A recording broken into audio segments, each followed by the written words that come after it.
नमस्कार. आज आपण एका खूप महत्त्वाच्या आणि सुंदर सणाबद्दल बोलणार आहोत, तो म्हणजे भाऊबीज. सर्वात आधी भाऊबीज म्हणजे नक्की काय? अगदी सोप्या भाषेत सांगायचं तर हा सण भाऊ आणि बहिणीच्या पवित्र नात्याचा उत्सव आहे. दिवाळीत पाडव्यानंतर येणारा हा दिवस पौराणिक कथामध्ये यमुना किंवा श्रीकृष्ण सुभद्रा यांच्या कथा सांगितल्या जातात. पण त्या कथांपेक्षाही महत्त्वाचं आहे ते या सणाचं मूळ उद्दिष्ट.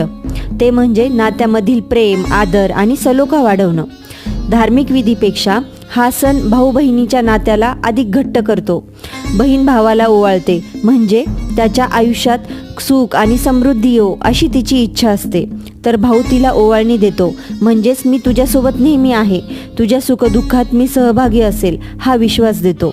हे केवळ प्रतिकात्मक असले तरी नात्यातील सुरक्षिततेची भावना यामुळे वाढते. सणाचं महत्त्व हे महागडे विधी किंवा मंत्रामध्ये नाही, तर कृतीच्या साधेपणात आणि भावनांच्या प्रामाणिकपणातच आहे.